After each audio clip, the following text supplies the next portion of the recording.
Thanks for joining us on today's edition of the program on your Pan-African Media TV with me, FRIDA EGBESON. Today is Friday, the 17th of October 2025, and it is with renewed delight that I come each day to bring you fresh updates on what is making news around the world as reported by newspaper headlines. So stay tuned, don't go away, for we shall be right back just after the transition.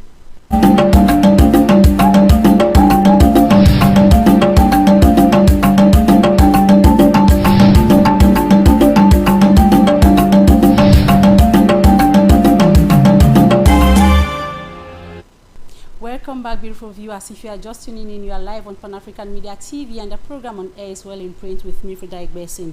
I was saying that today is Friday, the 17th of October 2025, and we are delighted to bring you fresh update on what is making news around the world as recounted by newspaper headlines. On today's edition of the program, I will be joined on set by a human rights defender who has graced our studio this morning to give us analysis on what is making news around the world, Mr. TARNTEH, Amadou. But before that, up next is our weekly press review, taking us with our first flight, taking us to the United States of America with the Washington Post. This morning, the Washington Post newspaper is carrying as major caption, Trump authorizes covert CIA action in Venezuela. While Mercury News headlines, work brings pain and gain. While this other story says voting rights changes looming. The Minnesota Star Tribune on its part this morning carries as caption, Trump okays CIA action in Venezuela. From the United States of America, ladies and gentlemen, we move over to the United Kingdom with Financial Times newspaper. This morning, Financial Times is carrying as major caption, China hits out at a smear campaign as war deepens over collapse spy case. The Morning Star on its part captions, disgrace of 172,000 kids in as to 172,000 kids languishing without homes, while Morning Star while Manchester Evening News report that hundreds of affordable homes are on the way. Away from there, we move over from the United Kingdom, we move over to the Federal Republic of Nigeria with the Punch newspaper. This morning, the Punch is carrying as major caption, Hurricane Tinubu, mass defection ignite one-party state fears.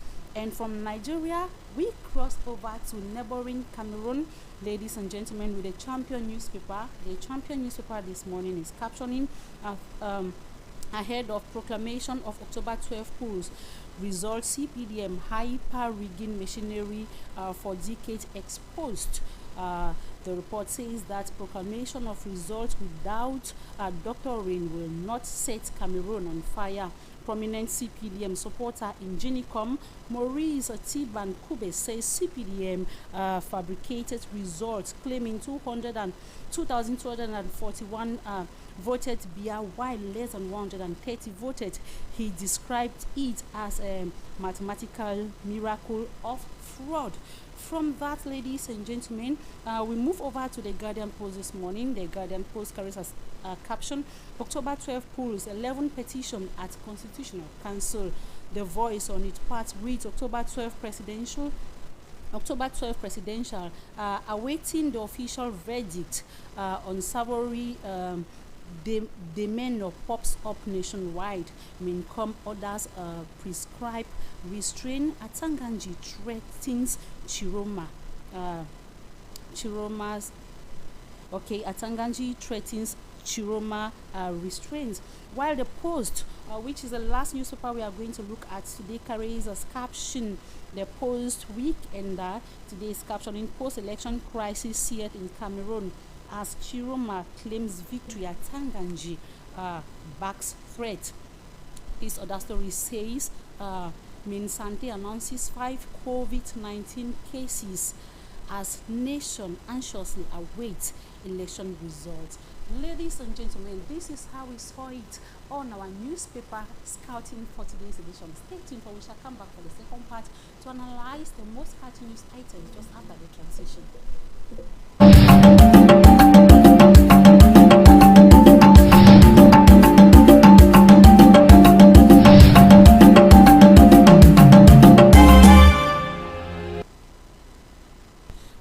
back, beautiful people. If you are just joining us, you haven't missed out on anything. You are live on Pan-African Media TV and the program on air as well in print with your lady FRIDA EGBESON. This is your bi-weekly informative and educative program that comes up every Monday and Friday. Today is our last broadcast for the week, and I'm so delighted to have an intelligent gentleman in the house who is so upright and focused, and of course he is a human rights defender. It's no one else but Mr. Amadou TARNTEH. He is the executive secretary of Conscience Africaine. You're welcome to the house, sir. Thank you for your invitation. I'm delighted to join you on this new, let me say, newborn baby TV. It's a new so that we'll discuss on issues of Cameroon and on the world, and so that we'll share ideas on the pertinent issues that is happening within our country, and pray for and give a suggestion or opinions on the way forward, on what we think should be done to make our country to move forward, not to draw it back again. Yes, I'm so delighted to have you, and so is the entire team of Pan-African Media TV delighted to have you this morning. But before we go talking newspaper and what is making news, may we know a bit? I know that your Conscience Africaine is a human rights organ. Can you please tell us a bit about your work, please? Okay, thank you once more, madam. Conscience Africaine is a non-governmental organization. This is an association that is working. But we are much more focused now since 2017. We are much more focused in working on monitoring documentation and denouncing cases of human rights violation and abuses that have been currently still being perpetrated in the northwest and southwest of Cameroon, either by the defense and security forces or by separatist armed groups. So we carry out advocacy program. We denounce the injustice. We monitor, document, and report on cases of human rights violations. And we have so many cases that are still ongoing on the ground. Especially the most important case that is still current about the 9 unarmed civilians who are currently being detained at the Bamenda Central Prison, who were arrested in Babensing in the Ngokria division of Northwest region of Cameroon, including 2 months and a 3-month-old baby, since the 26th of June. And up to date, they were transferred to Bamenda and are currently in the Central Prison. So we have been doing everything possible to ensure that the government should release these people, because we think that they are still their detention is not necessary, because we know that criminal responsibility now in Cameroon is a state of law, and criminal responsibility is personal. So nobody should suffer the crime of another person. It's not because I have a child that is a separatist that has committed a crime that I should go in for the crime. So the worst of all is the newborn babies. Newborn babies are suffering, who are ignorant of everything. They are suffering for the crimes that have been committed by their parents. So that's why we keep on calling on the government of Cameroon to look into the situation. Meanwhile, we have been advocating for the government and its partners to do everything possible to ensure that we have a peaceful and a sincere dialogue, to ensure that we have a lasting solution to what is going on in northwest and southwest of Cameroon, because of the atrocity. People are being killed virtually all the time. Properties are being destroyed, and just of recent, the inhabitants of this part of the country have spent almost 5 weeks indoors. So it's really ridiculous. It's really unacceptable. So when something as so is happening, it's at least not only the individuals in this part of the country are suffering, but the entire economy of Cameroon is at risk, because a lot of things have lost a lot of money, a lot of things that is going on. Because today we don't have so many things that are not going on. It's difficult to see somebody who to pay tax. They are paying tax for first of all, because they are not even doing their business normally because of the continuous lockdown and all the like harassment from the separatists, sometimes even from the defense and security forces. Because let me make something here clear. Based on our work on the field, we realize that the only difference between the separatists and the defense and security forces in the northwest and southwest of Cameroon now is just the name. Sometimes just a name, because they are doing almost the same thing. You see a lot of extortion. Separatists are kidnapping people virtually on a daily basis for ransom. Because on this extremism in the way they handle cases. Of course, because on this particular case I was talking about in Ndop, these people were arrested when they were arrested in Bamising, and the defense and security upon leaving. There was one elderly person who was going to sell his firewood. The man was arrested along the way and taken to the detention center. And when these people were transferred to Bamenda, about 3 weeks after, they collected a sum of 500,000 francs from the man. The man was they said he would have to give 1 million before he was released. The man never had money. The family members went all around and do everything possible to bring them 500,000. These are confirmed facts. I've spoken with very reliable sources on this issue, so we don't just say things to say it, because we have people on the ground who are giving us reliable information on everything that is happening in this concerning this issue. So it's really unacceptable that the different security forces who are supposed to protect Cameroonians or protect citizens in that part of the country from this separatists, because we know very well that the defense and security forces, they are legitimate force that are working to protect the interests of Cameroon, but the separatist fighters, they are just they just have their own imaginary country that they are trying to make it have a name and something like that. But we know that the authority of Cameroon is a state of law, and we have one Cameroon which is very clear, and all those who are fighting for whatsoever they are fighting for they have their own sometimes interest or whatsoever. We need to protect the interest of Cameroon first before any other thing can come after. Yes, I want to come back to where you say people arrested, like a mother paying for the crime of a child. I just want to say here that we are parents. You give birth to a child, don't give birth to the heart of a child. Absolutely. So it's really not normal that they will come and take an old mother to go and be detained because of what the child is doing. They should scout and bring out the child. Please, just let the mother go. This is something that has been having. What is one problem we have with this administration of Cameroon is that our administration or authorities keep doing the same thing and expecting different results. This is what Albert Einstein, a philosopher, once called it a sign of insanity, because it's not normal. Because when you are doing something, if it doesn't give a good result, next time you try to change at least the strategy to see if it will really these same things of arresting mothers, parents, and other a lot of these things have been happening in Northwest and Southwest Cameroon since the ongoing conflict escalated. And they keep arresting people. At the end, they arrest you that want you to force your child to leave the bush. At the end, the child doesn't leave the bush, and the parents now are suffering or the brothers or sisters or even the wives are suffering now for the crimes of this people, which is not normal. It's not acceptable in a normal state of things. Yes, people are on the field since 2017 or 2027. 2018, sorry. 2018. So how has it been? Has it been an easy task? How receptive?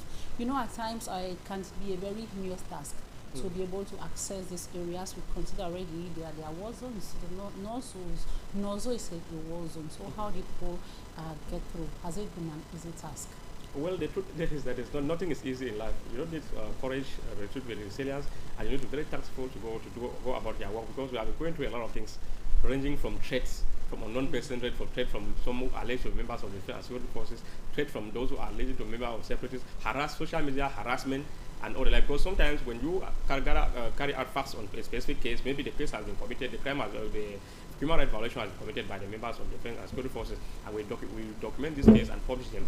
Sometimes you have people who come and tap you that you are a separatist, you are a cohort, a separatist. That's the same thing the SEO of Ngokutunya told me when I was discussing with him when it had to do with this unarmed civilians and the babies who were arrested in Bamsing village in Ngokutunya division of the Northwest. The SEO called me a cohort, so he said that we are collaborating with separatists because we have denounced what the SEO did. Was to me, I thought that what the SEO did was he was the one who ordered for the arrest of these people. I thought it was not legal, it was not normal for the SEO to have done so and act. So the SEO called me cohort, and we have been having a lot of threat from right, from and red. But that notwithstanding, these things cannot stop us from doing our work, because I think we have taken an oath to ensure that to work for the voiceless. We are doing everything possible to ensure that those that their voice are for the voice of every Cameroonian to be heard at any different levels. And I think that is our own way to play, because Cameroon is a democratic state, and we cannot talk about democracy without not talking about respect of human rights, because human rights is a very important part of democracy. There's one pillar which is talk about the state of law, and Cameroon is a state of law, and Cameroon should do everything possible to ensure that the different international human rights engagement that they have signed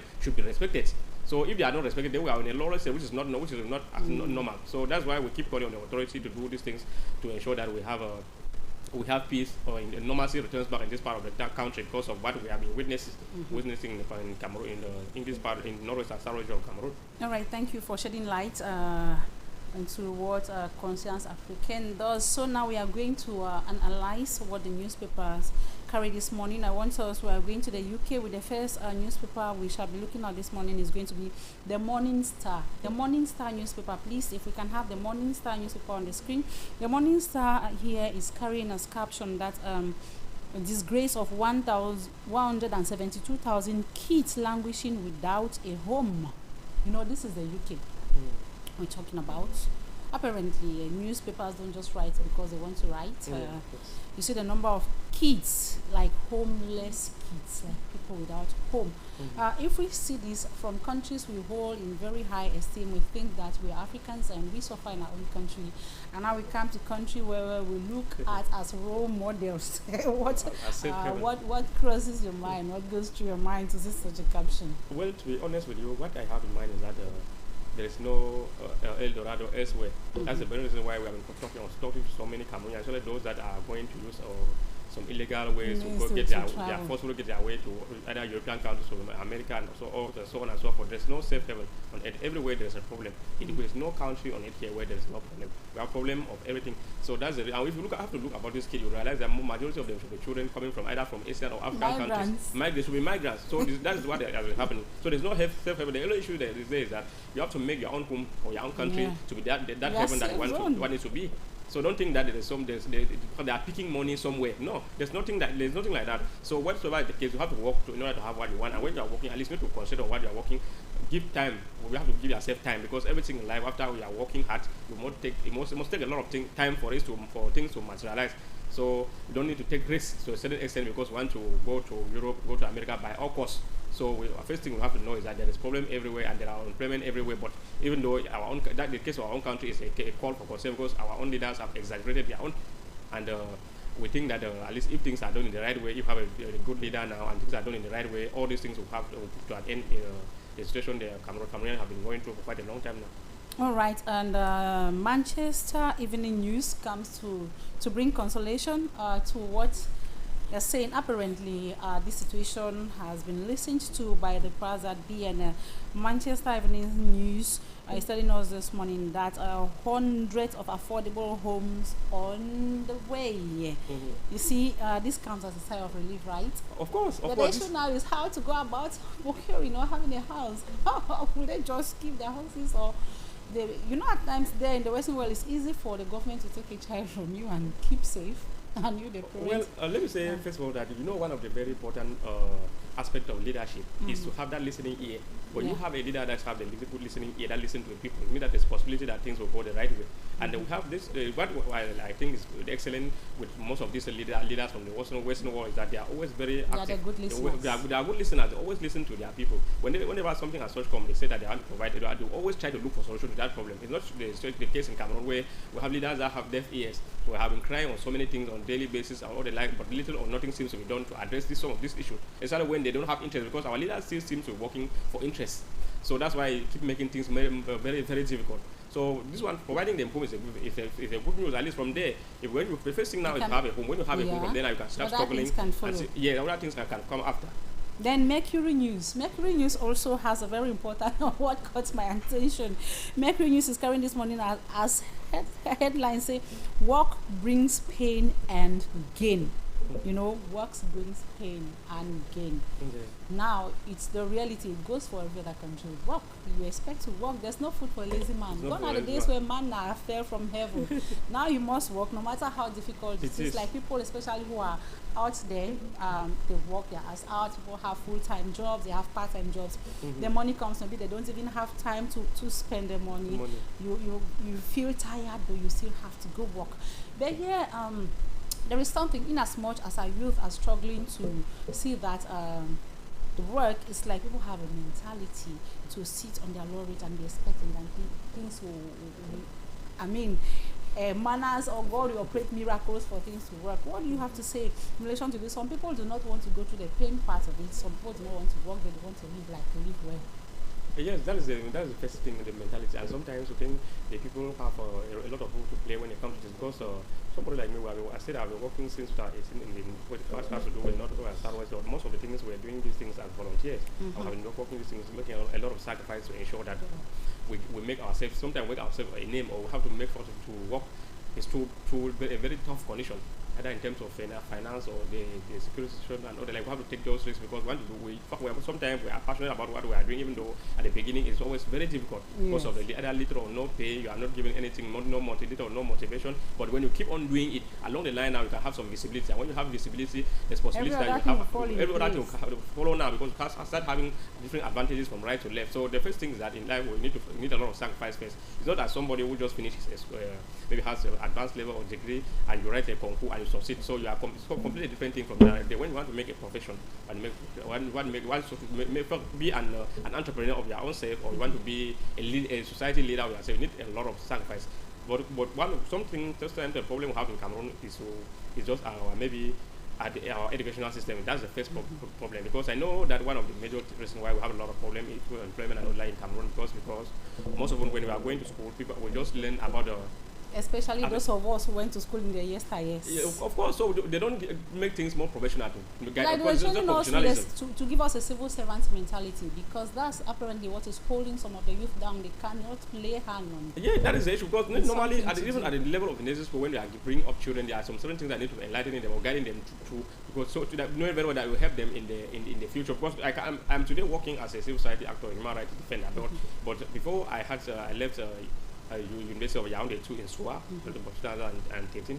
So we went through the school education at level, advanced level, and up to level of the degree on in law and other level. As a moreover as a jurist, studying law. Before we had never had any part of it that God was to teach us, tell us that if you want to become an activist or civil society actor or a human rights defender, this is what you are supposed to do, this is what you are supposed to do, and this is what you are supposed to know. They just tell you. The only thing is that when you teach you in such a way that when you come out, you only be a job seeker, you not be a job creator, and that is where our major problem comes from. And the jobs are not even available. We have leaders in power that have decided that sometimes we should be giving each student 50,000 francs every year, saying there's prime de excellence, instead of using that money now to create jobs for these students now to get them after they must have finished school and be able now to feed their own family and other life. So Cameroon is going through a very tense moment. And that prime de excellence goes to the majors. People who have upper credit and majors, people who pass well. No, is it given to everybody? It's given to the majority. I think before I left, because this thing started long ago. I think in 2013, I was given in SWA, but we have more than 12,000. So we cannot talk about majority. We have more than 12,000 that were given that to only in University of Yaoundé too in SWA, and up to today they are still giving it. So a very huge sum of money. If they took that money in that period of time up to today, we have created companies all the 10 regions of Cameroon, at least 2 or 3 companies all the 10 regions of Cameroon. Because if you are given during university, yes, what happens after university? Well, the issue after university is that after my university, I went immediately to because somebody was guiding. I went to the chamber in Bamenda. I spent since 2018 and 2014. I was in a law firm in Bamenda. So fortunately for me, the same year I left in the university. I went to the chamber. The bar exam was launched that same year. So I wrote the bar exam. I passed the written part, but unfortunately, I could not succeed on the oral part. Show us what happens with orals in our country. Well, no, that one is very clear, because let me be honest, I can say something, because we are Cameroonians, we need to enlighten Cameroonians and tell them the reality on the ground. Sometimes they say that there are in some professional milieu, they are not corruption or bribery and all that, which is completely false. To be honest with you, I will tell you that even the president of the bar association by then, who was the head of the jury, actually told me that I should bring the lawyer that I was working in the chamber, and come along with the lawyer to his office. So we're all aware. When I came and told the lawyer, she told me that I hope you already have sort of your envelope, because it's very clear. You have no other thing to go there and sit and to go there and give what they want. You cannot go empty-handed. That is it. So after that, we have to do. After that now, after the bar exam, we continue there, and later on came to Douala, the chamber here in Douala. So we still continue with that. And the same thing in Douala, I was going about it in Douala. And after that period, from about 1 or 2 years after, they decided now to. I was integrated into this civil society issue or this human rights issue now, and that's when we started it. And things have been going very slow, but slowly but surely. Slowly but surely. Yeah, At times, some youth, some just leave school. You want to pick a job. Especially, those are the realities in your domain. Our own domain is maybe even the worst.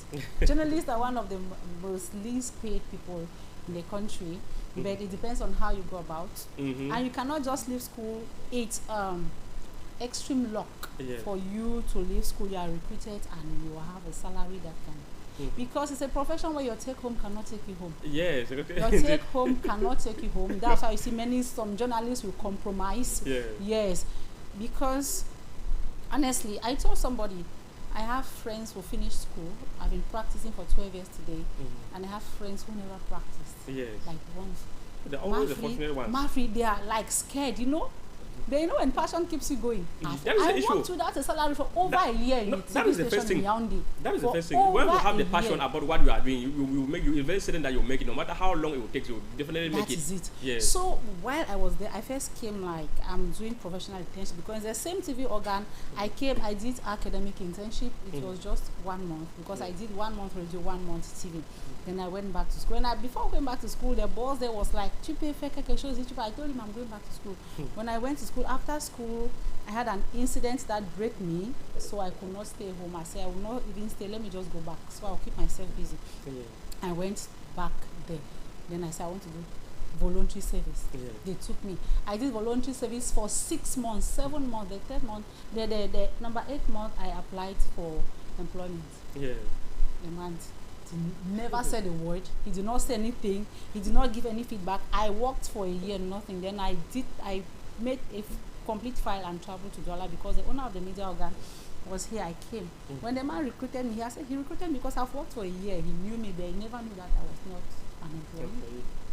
The only thing that kept us, when you go to the field, they give per diem. Yeah. Those tips that will tilt the mind of some journalists to be writing stories in favor of people. Yes. If you don't really know what you want to do. That's what many of journalists are enriching I themselves lived on per diem for 1 year in a media organ. I was not recruited. So when I came, the boss recruited me and asked me to work in Douala.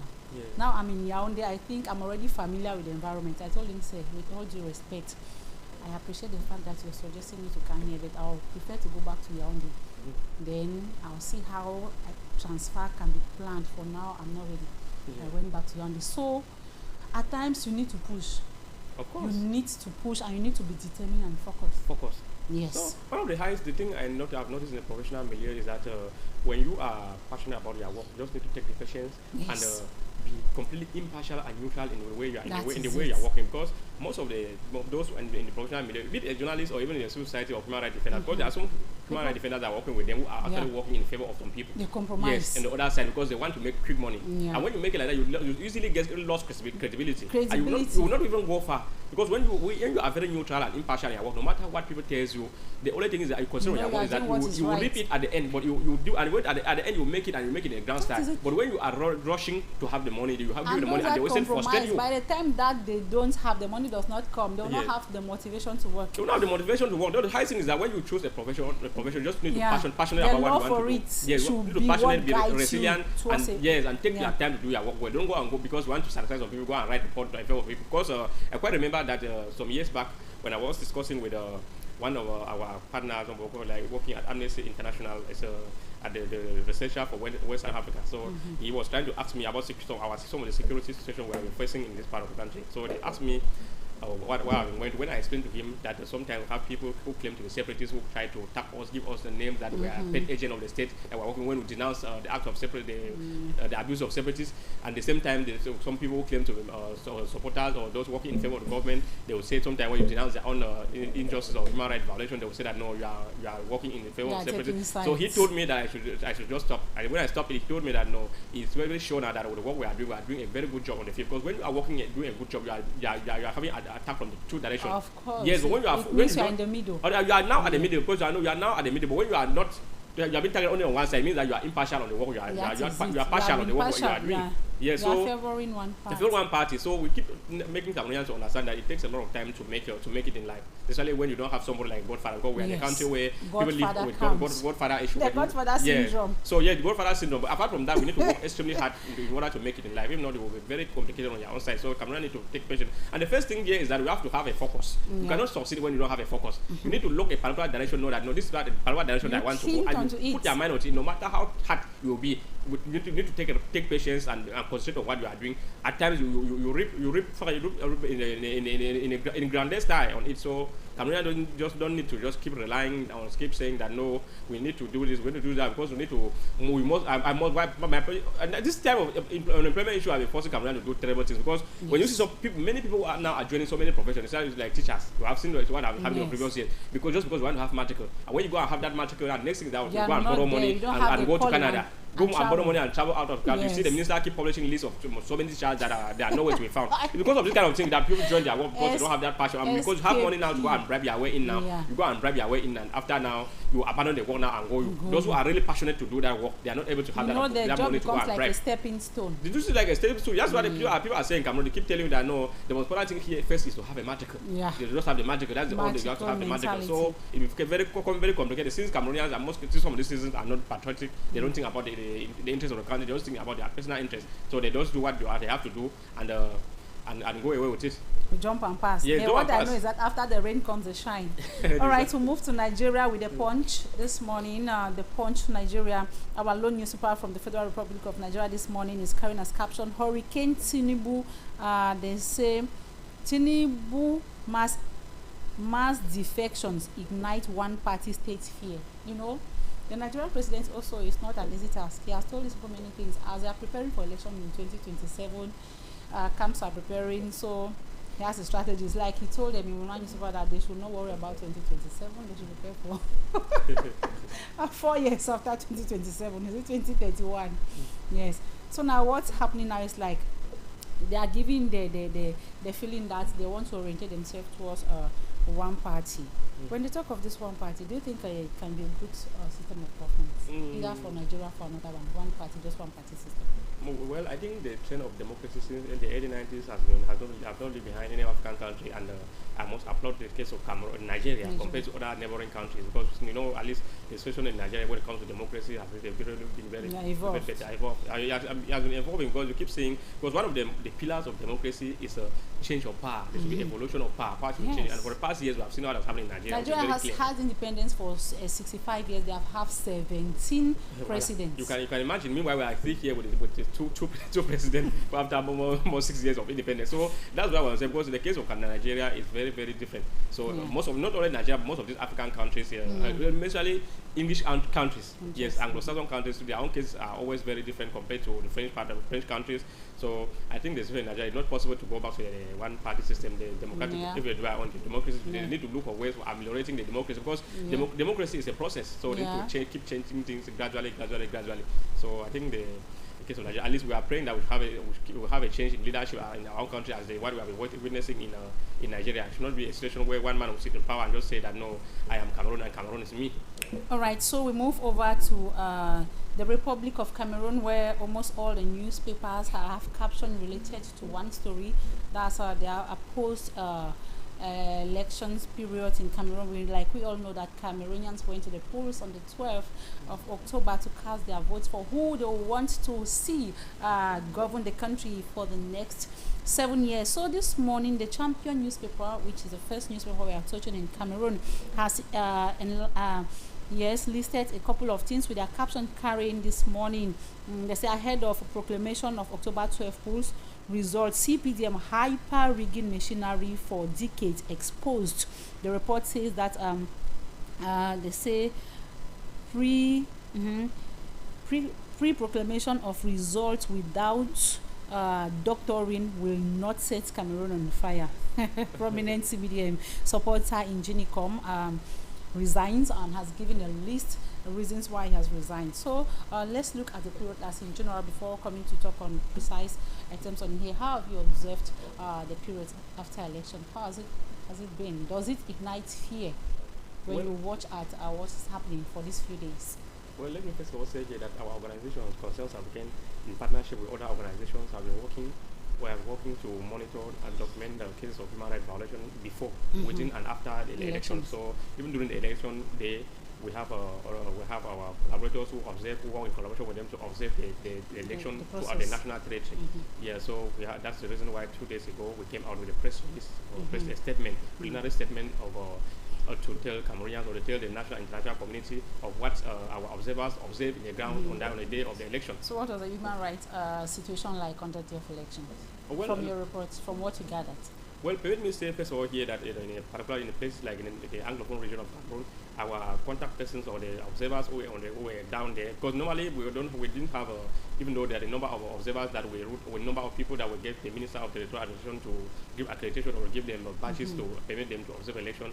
Very few number of people were accepted. The other ones were rejected for no tangible reason. But we still have to discuss with some of our collaborators or contact persons on the ground so that they can just act like what we call citizen observers. When you after voting, you have to stay there and observe your vote to give us exactly the situation on the ground. So I will tell you that the first thing is that it went hitch-free in the northwest and southwest of Cameroon, because on that day, we recorded that according to the best of our sources on the ground, no major incident was recorded in the northwest and southwest of Cameroon, even though the separatists had initially warned against for anyone who dare try to go and vote. So in places like in town, like in Bamenda, in Buya, in Libya, we have also what happened where the vote went on hitch-free. But in other places, like in Gokutuja division, Boyo and other, like sometimes gunshot were like in Babisi subdivision where most of the early were camped there, gunshot were hit. But it was just to scare. It was just to scare people from going out, because before then they have already declared about 5 weeks lockdown because of the election. So federally nobody went out, and the shocking news, the issue there is that after talking to more than 50 people within the different villages in the Gokutuja division, we learned that actually election took place in some part of in Dop Central where they have to program their make election. But at the end, we discovered that in the Central Babisi subdivision, as a head of the subdivision, which is Babisi, when the result came out, and we were very shocked to hear that the villages like in Baba Awan, Bangulan, Bambalang, Balinkumbat, Bamising, Bangulan, Babungo, where we have talked with people on the ground with the squad, that where no election took place in this place, but we have seen credible results coming out from there. And the funny thing is that I talked with some of credible people on the ground, and they made me to understand that even because normally when I saw the result, I just thought that no, this after and I talked with this man, they said no, everybody was indoor. Even with this gunshot we are telling you about, we were only in the house hearing what gunshot. We don't even know what was happening, what was going on outside. But at the end, a village like in Baba Awan, in my village where I come from, you see a result coming out about they're talking almost 2,000 people who voted. And when I tried to find out from some former MPs and some mayor who have been working in this area about the statistics for the past years, even before the election, because to me I thought that maybe it was just the last 2011 presidential election that went and copied and pasted. But they made me to understand that even within the period where the Northwest and Southwest Cameroon were living peacefully, they have never had that number of people voted at that level in this village. Even in Wakushuja division, the statistics they are giving there now, they are giving for that is for those who voted there, even before the election, before the conflict in North and South region, the number has never gotten that up to that level. Just to tell you that now that people have migrated, and very few, no one even went out. Even the few that are there, no one had that courage to go out and go out and even vote. But they are bring out the kind of results. Just to tell you that some of these our political leaders or our political elites they don't have shame at all, no dignity, no respect for their own people. At least sometimes we have problem in Cameroon. People are unable to resolve this problem because our people, our elites, they don't want to speak the truth. We want to do everything possible to conserve their power because they know that if sometimes they're masquerade, because they know that maybe if they tell these people the truth, the thing that's coming will be a completely different thing. So these things have been it has been terrible. Apart from that, we have some irregularities that were equally recorded concerning the list in Bamenda in particular. So many people even registered on the electoral list. It's fortunate that when they went there, they never found their name on the list. So it had to cause a lot of problem, and they were delayed in opening some of the polling. They were delayed in opening some of the polling stations, and so on and so forth. So in some cases, we learned that some people were being threatened to vote a particular party. So those are some of the funny things. But at least there are some the overall preparation for the result for the election. I think it was perfect. Yeah, they did a very perfect job to ensure that the preparation, everything goes on well and all the like. So, but the only problem now is because of the masquerade. There's the kind of funny result. You see, the civilian man who just resigned from in Fundong in Bello. Because of what the person saw. So there are still some honest elites. There are some citizens that are still honest, because most of this majority of these are civilian people. They have lost credibility, they have lost conscience completely at all. They don't have any dignity for themselves. At least, even if you are stealing a vote, at least you do it in a way that will make some sense. Sometimes maybe they would have tell us that maybe while the population were indoor, we brought some people from some other villages that they have been doing very few to come and vote, but not by saying that they had one 2,000, this one 3,000, this one. So it's very funny. Look at a village equally a village like in Bambalang village in the Wakushuja division in northwest of Cameroon. The fear, which is a fear of separatists, where the popular nobility came from, because that is the only village where you have a lot of soldiers that are working there, Amba boys that are there. We see they are trying to tell you that almost 4,000 people voted there, and those are the worst villages. Even and the population itself, I'm not sure the population, if you gather the whole village, they will not be up to that amount. Even total population, not to talk about those who registered for the vote. So it's too terrible. At least this is not the kind of thing we are expecting for Cameroonians. So I think we have gone past the days when people were able to lie, because sometimes our people are afraid, because this thing has been said by elite, because they know that these are influential elite in this village. People are afraid to come out and talk. So it's very ridiculous. If we keep accepting this kind of thing, it means that we are not doing good for Cameroon. We are instead hurting ourselves and hurting our own country. At least the interest of our country should prevail before any other thing. So we should keep aside personal interest and look about the state of the country. Yes, at a certain point. Yes, we are still dissecting the election and the post-election period. So I want us to look at the polling stations. I observed something. People came. The counting was practically done in dark halls. People were using torchlights. And some people, there are areas where somebody came with a lampard there from his house. What is this all about? Almost everywhere. Does it mean that it looks like an intentional act to carry polling stations and put where there was no electricity, knowing that the exercise will go through to make darkness? Well, I cannot say certainly what actually happened, but I know that I may say that maybe that one may have been some of the setbacks or poor preparation from election, because normally when you are preparing a voting station, the places that were also polling station has also been found. They need to do everything possible to ensure that we have lighting. You know that most of the things were done either in schools or some of these public places, and most of these places, some of these schools, since the schools always goes on in the afternoon, they don't have light. So they were supposed now to make preparation and ensure that we have light in these places all the time, so in order to make sure that we don't have any problem. Yeah, keep box everywhere. And in places like in North and Southern Europe, we don't even have to talk about it because sometimes they go 2 months without electricity. Yeah, so since the conflict started, even places, there are a lot of places have been in darkness almost all the time because they don't have, even those who are working on Sunday, they are afraid to go and arrange things because they are afraid that they can be kidnapped by separatists and so on and so forth. But who has resigned because what happened to him is not a story to tell. That is the issue because I've recorded so many cases like this when sometimes you go to arrange something, they people will kidnap you after asking for heavy ransom that the family have to pay this particular amount before you are released. So those are the kind of things that in the North and South Europe, the problem is a very systematic issue. So the issue of lighting has been a very big problem. So it's only within the French part of the country that I'm even shocked that we will see unable to have lighting. Where we have light, the issue is we actually have light in other places, but at the polling station there were no light. So I think that was a mistake from ELECA because cannot be perfect. There are always some there's always some small little things that you will not be able to do it well. Yeah, of course, that's the reason why whenever we observe election, after the election we come out with recommendations. Yes, like this thing so that they can be able to ameliorate it next time. So we know that next time they should do everything possible to ensure that they are lightening. They put light where there is no light and all light. They have to put light in all these places to ensure that these things goes well without any problem. So now let's look at not voter turnouts, but the watchmanship, the way in which Cameroonian citizens voted, went back home, came back to the polling station, camped there to watch the vote counting. It's something I've never seen. In 2018, I'm not sure I saw this. So do you think that it's some kind of reawakening in the conscience of Cameroonians that after voting you need to come and watch to see how your polling station did, that your vote counted after all? Well, as those of us of the media, either those of the media or those of us civil society actors, equally have a role and advocacy that they are playing before. As I said, we are playing this role before, during and after election. Normally, we encourage Cameroonians at the beginning to do everything possible to ensure that their names are on the electoral list by registering on the vote. Yes, after they registered and we now started calling on them to go and withdraw their card. And before the day of election, we keep encouraging Cameroonians that it is important to vote, and it is more important to observe your vote. That is it. So because when you vote, you observe your vote to ensure that your voice counts. Because if you don't observe your vote, you should not complain. Because when you don't vote, you are even giving advantage to those who are against them. Those who think that they are spoiling the country, they have done that. Because voting is a right, and that's right.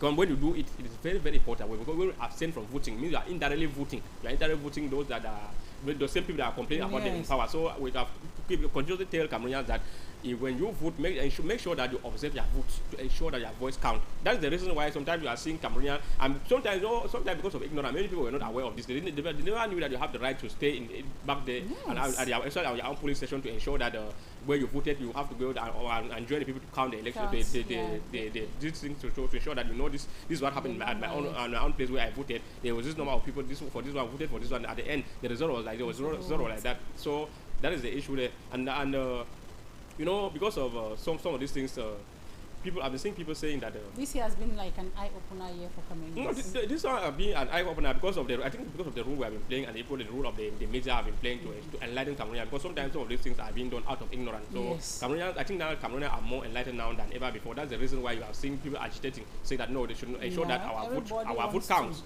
It counts. All right. There's another thing I want to say. The youth population that turn out to vote. Before we used to know a voter party. Youth were like, okay, we know the results beforehand. Why should I vote? Why should I? But on the contrary, because we kept here, do not vote, register, go collect your card and ensure that you vote. The number of youths, the way the youth came out this time to vote is something that is different. So what can you tell the Cameroonian youth for the fact that they came out massively? Because we constitute the majority of the population. So the first thing here we can telling Cameroonian youth is that the future actually belongs to the youth. It's not this kind of propaganda that we have ever seen where growing up. They keep telling us that the future belongs to the youth. Meanwhile, we have people that the same people that are hung in power. They are not giving any opportunity to the youth. This youth to have a say in the country. That's the reason why they said the youth should go and register. After they should go and vote. After voting, they should observe their vote. And if at the end your vote is not considered, then you have the right to protest it. But saying that these protests will be peaceful protests, they have the right now to claim their victory, because there's something people are going out saying it. I watched some programs or some of the write-up or the publication on social media. When I saw someone, a journalist whom I consider to be a very a senior journalist, or for that matter, an experienced journalist, saying that the destiny of Cameroon lies on the hand of the president of the Constitutional Council. I just laughed. I said, no, this one is not normal for somebody who is enlightened. The truth there is that the president of the Constitutional Council is coming to declare the result. And when we talk about declaring the result, they should understand that when you are in school, you are and you write your exam. After that, they will give you your papers. When they give your papers, you take the papers, you know if you are passed, which you are passed, how many average you have, and you are failed. So it's just left now for the closing date of the school, whether the first term or the third term, for the teacher to come now and read the result, make it public. And what is making it public is what you already have it on your hand. It's the same thing like this vote. When you go and vote, people have their papers, what happened at the polling station. At the end, if you see that your result is not the way you expected, you complain. You have to complain. You have to complain. You have the right to complain. And the only thing is that we keep calling on citizens to complain using a very peaceful means. Because as I said here that I'm working in what has to do with the conflict in the northwest and southern Cameroon. We have heard terrible stories. We have seen terrible things. So Cameroon should do everything possible now to ensure that peace reign in Cameroon, to avoid any form of violence, because violence is has never been any suitable response to any form of injustice. Because when you use violence, don't forget that as you are applying violence, you either be a victim, your family member or any other close relative will be a victim of it. So that's the reason why we keep telling Cameroon to do everything possible to avoid violence. While on the side of the authority, we keep telling the authority to do everything possible to ensure that the will of the people prevails, to ensure that whatever the people decided should be respected. And in times like this, because we are in a very fragile condition right now in Cameroon, in times like this, I think there are a lot of things that need to be done. Even when the authorities are addressing the population, they should have to do it in a very polite way. They use very, very low tune, very convincing way of talking to the people. They come and shout and bully. Come and shout and bully, which is the wrong strategy. But that's why I said here that our authorities keep doing the same thing and expecting a different result. Because what they did in the northwest and southern region of Cameroon, when the people started they started threatening people, they started kidnapping, arresting, and detaining, and it instead radicalized the population. And that's the reason why I keep saying that we should do everything possible now to avoid this same thing from happening. And for this to happen, the authority, let me say, for example, here that like the current minister of territorial administration will have in Cameroon. If Cameroon, the government of Cameroon wants this country to remain in peace, the first thing they have to do now is to withdraw parole from him. They should avoid, or they should censor any information that is coming from the Ministry of Territorial Administration. Because I don't know if it's all way of talking. Because it is true that there are some people that it's not everybody. That's their body is always hot when they want to talk. And sometimes because of that pressure, of that emotion, and all the like, you end up inflicting more pains or more wounds on the injury that is already existing. So that's why I'm suggesting to the government bench of Cameroon to do everything possible at this moment now to ensure that everything, that communication that is coming from the Ministry of Territorial Administration is censored. Either it is censored or they should not allow him to publish anything again. You look at somebody like your ministry, your Minister of Communication, Minister Emmanuel Sadi, very, very diplomatic and with very convincing word and very word that appeals things in the country. So at this moment in time, whenever there's a sort of conflict, the language should be completely different. The usual language we are using, we avoid it. And whenever there's a situation, we should make sure that we respect the citizens. They are there because of Cameroonians. And whatsoever they are doing for the interest of Cameroon. So they should ensure that the voice, whatsoever decision the people took on October 12th should be respected. And avoid anything that will bring and call on the Cameroonian youth that no politician should force you or to deceive you into going out there to make violence. Because some of these people, sometimes they have sent their own children abroad. When they are going out, you don't even see any of their children there. So ensure that whenever there's anything that has to do with violence, you should not be part of it. But Cameroonians should make sure that, as I said, they have the right to peacefully go outside there and say that no, we are not satisfied with this thing. And in our own area, this is how the result was, and this is how the result was, and it was these people who won. And we have joined all these results. Yes, because I heard another minister coming out to say that there's Minister Isa Shuruma, in 2 days' time, we don't know the magic that Mr. Isa Shuruma used to tell them that they already have the result. So I don't understand. It's the same thing I was citing the example of a classroom teacher or a student in class who already know the result before the date of result, because they have given you your paper as a result and you have calculated and you know that no, this is where I stand and this I'm the first, I'm the second, I'm the majority. It's very normal. So, but the only thing there is that we should avoid violence, side of violence. Whatsoever we are doing, we should avoid the violence. Violence is not the right thing. Make your point without engaging. That's why we said that the authorities should respect the right of citizens. Meanwhile, the citizens should to and to do everything possible. Yeah, there are limits, and we all have responsibilities. Our citizens will have our own rights as well as we have responsibilities. We have the responsibility to protect the institution. We don't have to destroy, because what I saw the other day in Chang. I was coming to that. What I saw the other day in Chang is very condemnable. It's not acceptable. It has hovered from Douala, Bonamusadi, to Chang, to Bafusam, to Garwa. And Limbe, but that of Limbe was not bad. It just because there was actually no destruction. Yeah, there was no destruction. I wanted to say, because in Chang it has casualties. It has casualties. Part of the court burnt, and you have the CPD and party house. You have 2 trucks burnt. The council. So the residents of the rector. Thank God that they intervened before time. In as much as we want to stand for the truth, that it should not be what I ordered versus what I got. Yeah, we should have what we ordered. You order pizza. Pizzas should be served. But ask for your pizza in a responsible way. Yes, so we need to do everything possible to protect our own country. So that's why the reason why I said that we're condemning in strongest terms any form of violence that have already been perpetrated by some of these people, while calling on the young Cameroonians who are patriotic to shun away from the side of violence. Don't allow politicians to use you to cause chaos, because at the end you'll be the loser. You have to go. You said that you need change. You cannot have that change when you are going to fight for. You are going to burn houses, or burning the party house, or burning the court. It will not solve the problem. So what we have to do is that if you are not happy with whatsoever happened in your own area, you think that it's not the right thing, then maybe the result have been falsified or whatsoever thing, you need to come out peacefully and denounce it. Say that no, this is what happened, this is what happened, I already have the result, and we are not happy with this, and everything should be changed. And even the leaders of these political parties in some of this region, that they should not accept that they should be intimidated. They should be intimidated or threatened for them to accept, because we already learned that there are some of them that were being coerced into accepting fake results, which was not the same thing that they have at their hands. That's why you saw the riot in Douala. Exactly. There was equally a proposition I thought that it was very important to make here, because somebody like the SDF of the Joshua Osei, Honorable Joshua Osei, they said that they have their observers or their representatives in almost all the entire part of more than 30,000 plus polling stations in the country. So, and I thought that it's very important. It's very important for the SDF to come out maybe and tell Cameroonians what they have as in their result sheet, especially if at the end what is proclaimed at the Constitutional Council is not what the people are expecting. Because if the SDF says that they already have a representative in the entire part of Cameroon, I think it's the right time now for SDF to come out now to say it, as other people have already said. Because you have some political party leaders or some other candidate of the past election who have already come out clear to say that no, to the best of their own knowledge, for what they have gathered so far, it was Mr. Chiroma Bakare who won. So that's what they are saying. But others are saying that no, it is the contrary, the CBTM. While others are remaining neutral. Somebody like Barrister Akiremuna, he came out very clear and said that the party of Chiroma have won. So that's why we are saying that the PVs that people have shown. So I think that's the reason why we are saying that even though before the election we're calling on the opposition parties to unite together and make form one voice, to come out one voice. They have never been united. So this time around, after this election result now, the highest time now they have to unite, because if they unite now together to say the truth the way it is, avoid from taking bribe, because we know that the current system, they are good in giving bribe to people. They will have to coerce, sometimes threaten you and force you to accept bribe and say the contrary. You don't say the truth again. But when you are saying the contrary, you are accepting to take money and eat and to say the contrary, you are instead destroying the country. The same country that you say you wanted to fight to protect the country, you are instead destroying the country. So I think the opposition to come out together, go together and make sure that they speak the truth to Cameroonians and tell Cameroonians what is supposed to be done and guide people to the right direction, because everybody, I think, fellow Cameroonians, everybody wants change. Even sometimes those in power, so that they keep telling you that they want change, but it's very ridiculous. Now in Cameroon, I've been very shocked. You see the nature of the country, you will be ashamed of your own country. Look at the route network.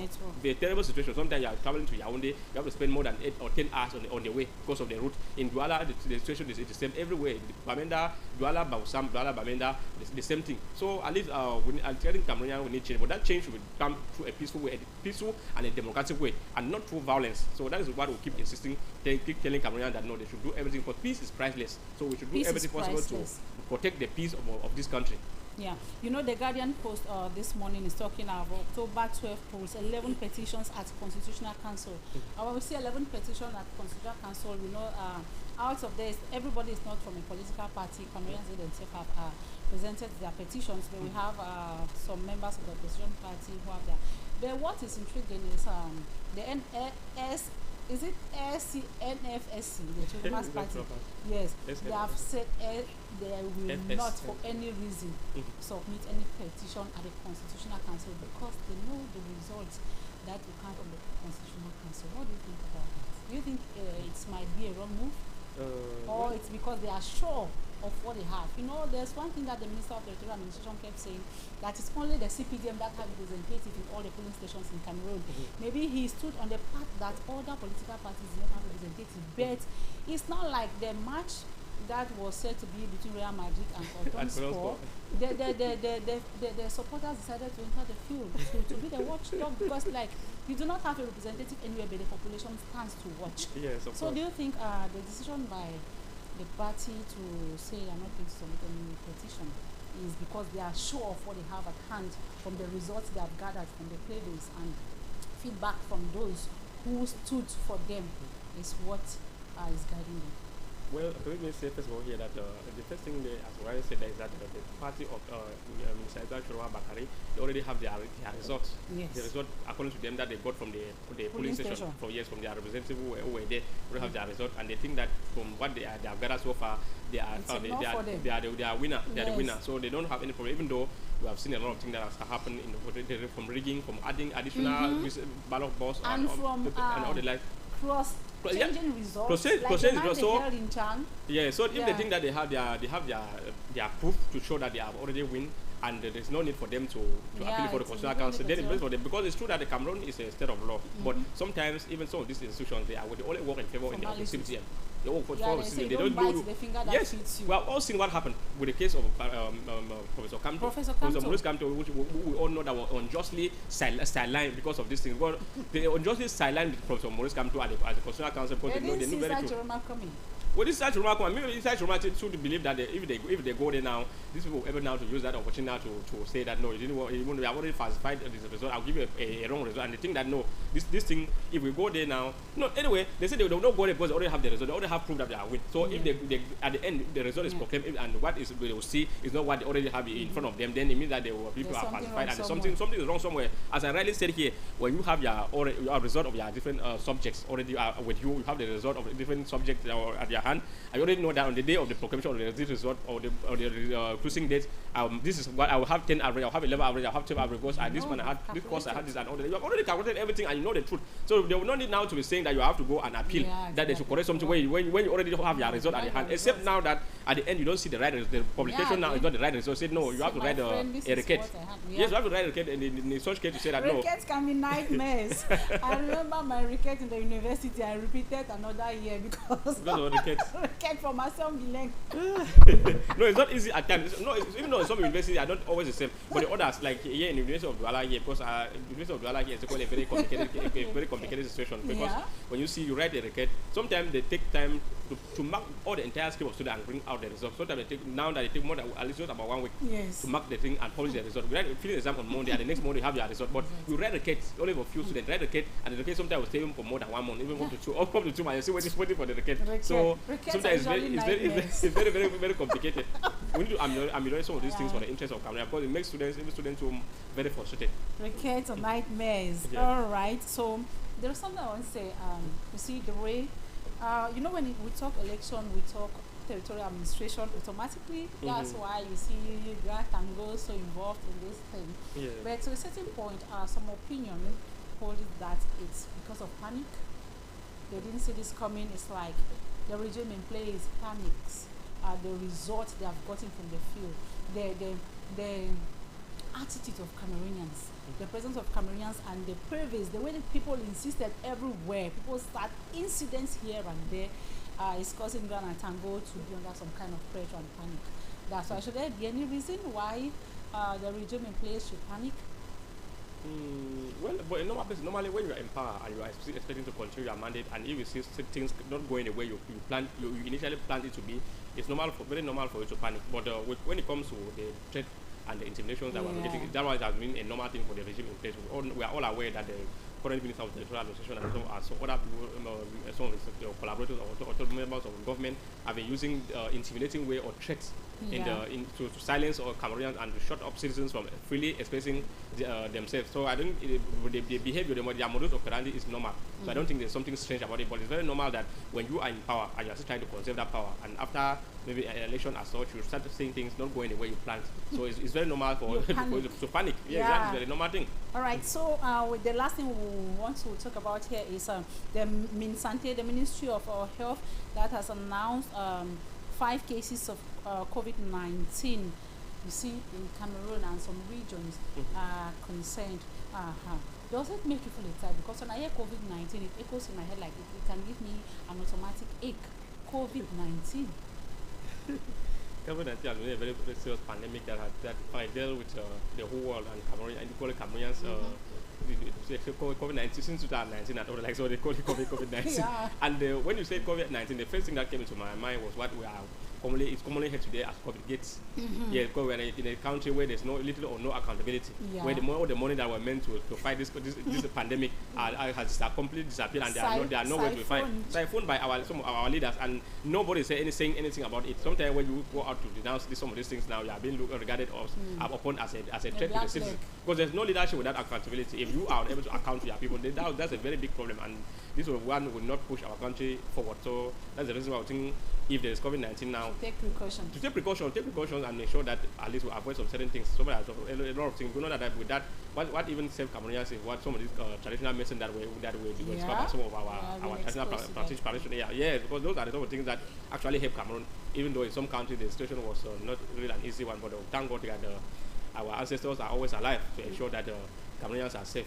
All right, Amadou TARNTEH, we have exhausted our time. I wish we could stay here and talk on and on some more.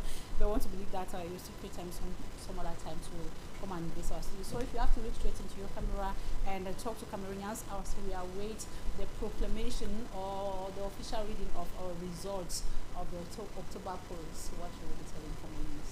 Yeah, dear Cameroonians, I think we have come to a decisive moment in our life, or the life of our nation, Cameroon, and we need to tell Cameroonians that Cameroonians should always ensure or stand to defend their, defend their votes or defend the outcome of the result or whatsoever they know that is the right thing or what they have done. But Cameroonians should respect institutions, should respect state institutions, because these institutions does not belong to our leaders, the current ministers and directors. They belong to us, Cameroon.